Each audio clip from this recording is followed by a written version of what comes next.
अस्सलाम वालेकुम जी। तलुए सुबह जमहूर की मोहब्बत में हमने वो धोखे भी खाए जो वाजिब न थे।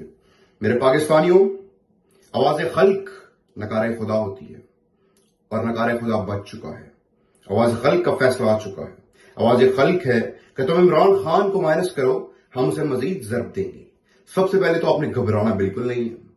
ये जो इलेक्शन कमीशन का फैसला आया है, ये सिकंदर सुल्तान राजा जो corrupt so called election commissioner है, ये अपने हराम के जो माल है उसको हलाल करने की कोशिश कर रहे हैं।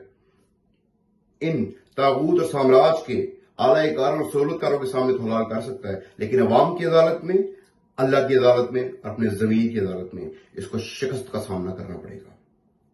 आप देखेंगे कि यह फैसला इनके ताबूत में आखिरी कील साबित होगा और इनको मुंह की खानी पड़ेगी। जब से ताबूत और साम्राज्य के आलाकारों ने ये रजीम चेंज ऑपरेशन लॉन्च किया है, तब से आपने देखा कि इनको हमेशा मुंह की खानी पड़ी। चाहे कोई जिमनी इलेक्शन हो, उसमें खान साहब ने इनको लैंडस्लाइड विक्ट्री से इनके मुंह पे कलक मली। चाहे कोई अवामी इज्तिमा हो, खान साहब ने इतनी अवाम इकट्ठी की, एक कॉल पे इतने लोग इकट्ठे हुए, लोगों का समुद्र उमड़ आया कि इनको मुंह की खानी पड़ी। इन्होंने एक पपेट को असेंबली में इक्तदार के ऐवानों में खान साहब की जगह पे वजीर आजम बना के बिठाया। न सिर्फ मुल्क पाकिस्तान में बल्कि पूरी दुनिया में उसका मजाक उड़ाया गया, उसको मुस्तरद किया गया।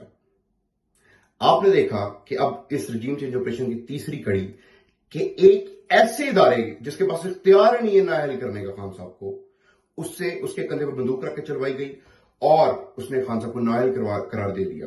पहली बात तो ये कि जो पटवारी हजरात मिठाइयां खा रहे हैं, मैं इनको ये मुफीद मशवरा देना चाहता हूं कि ये मिठाई जहर बन के आपकी आंतों में चली जाएगी और आपकी मौत का बायस बन सकता है। लिहाजा इस दफा मिठाई खाने से इज्तनाब कीजिएगा, क्योंकि जो लॉलीपॉप इन्होंने आपके मुंह में ठोंसा है, ये एक टर्म की नाअहली है। मान लिया जाए कि अगर ये इनके इख्तियार में हो भी, जबकि नहीं है, अगर हो भी तो ये टर्म की नाअहली है, यानी खान साहब अगला इलेक्शन लड़ सकते हैं।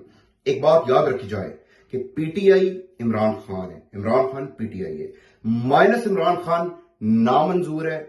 इमरान खान पहले से ज्यादा कुव्वत से उभरेगा, अपनी कौम को यकजा करेगा, मुत्तहिद करेगा और इन साम्राज्य के, इन तागूत के आलाकारों को, सहूलतकारों को मनो मिट्टी तले फेंक के ऊपर से मिट्टी डालेगा और उसके ऊपर एक नया पाकिस्तान बनाएगा।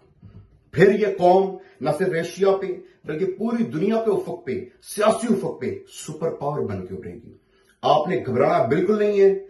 ये अल्लाह पाक की हर काम में बेहतरी होती है। अब आप देखेंगे इंशाअल्लाह खान साहब फतह से हमकिनार होंगे और खान साहब को अवाम की सपोर्ट के साथ इस मुल्क में 2/3 अक्सरियत मिलेगी और खान साहब भरपूर कुव्वत से आके हर इदारे का गंद साफ करेंगे। इस मुल्क में नॉन स्टेट एक्टर्स की जो बेजा मदाखलत है उसको खत्म करेंगे और इस पाकिस्तान को एक अजीम मुल्क बनाएंगे इंशाअल्लाह।